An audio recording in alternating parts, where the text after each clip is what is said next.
రాజకీయాల గురించి ప్రస్తావించడం అనేది చాలా సంవత్సరాల తర్వాత మళ్ళీ ఇదిగో ఇప్పుడే జరుగుతుంది.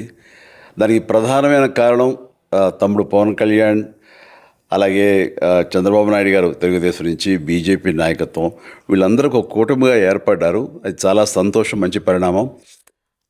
ఈ సందర్భంగా మరీ ముఖ్యంగా ఈ రోజున నేను ఇట్లాగా మాట్లాడడానికి ప్రధానమైన కారణం నా మిత్రుడు, చిరకాల మిత్రుడు సీఎం రమేష్, అట్లాగే పంచగల్ రమేష్ రాజకీయంగా అరంగేట్రం చేసింది నా బ్లెస్సింగ్స్ తోటి. అది తను. అలాంటి పంచగల్ రమేష్ అండ్ సీఎం రమేష్ గారు వీరు నాకు కావలసిన వాళ్ళు ఇద్దరు కూడాను అనకాపల్లి కాన్స్టిట్యున్సీలో ఎంపీ క్యాండిడేట్గా, అలాగే పెందుర్తి ఎమ్మెల్యే క్యాండిడేట్గా వీరు నిలబడటం అన్నది నాకు చాలా సంతోషంగా ఉంది. ఎందుకంటే ఇద్దరు చాలా మంచి వాళ్ళే కాకుండా సమర్థవంతులు. ఇలాంటి వాళ్ళు అలాంటి కాన్స్టిట్యున్సీకి, దాని అభివృద్ధికి ఎంతగానో దోహదపడతారు అన్న నమ్మకం నాకు చాలా ప్రగాఢంగా ఉంది. ముఖ్యంగా సీఎం రమేష్ గారికి కేంద్రంతో ఉన్నటువంటి సంబంధాలు, అనుబంధం ఇది మరీ మరీ ప్రత్యేకం. నాకు అది ఎప్పటి నుంచో తెలుసు. వారి గురించి నేను వింటూనే ఉన్నాను, చూస్తూనే ఉన్నాను.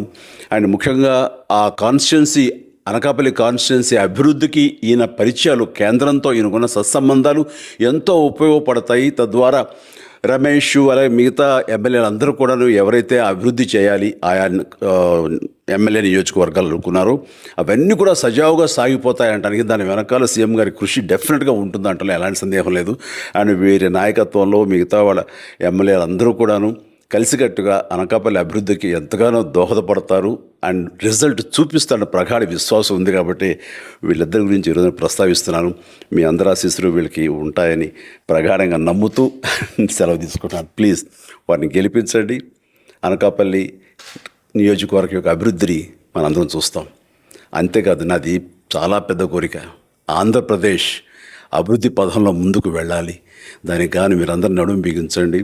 మీరందరూ కూడాను ఇలాంటి వారికి ఓటు వేసి మీరు గెలిపించి అన్ని రకాలుగాను మీ యొక్క ఆశీస్సులు వీళ్ళకు ఉన్నాయి అన్న భావాన్ని మా అందరికీ, ఆ నమ్మకాన్ని మాకు కలిగించండి. జై హింద్.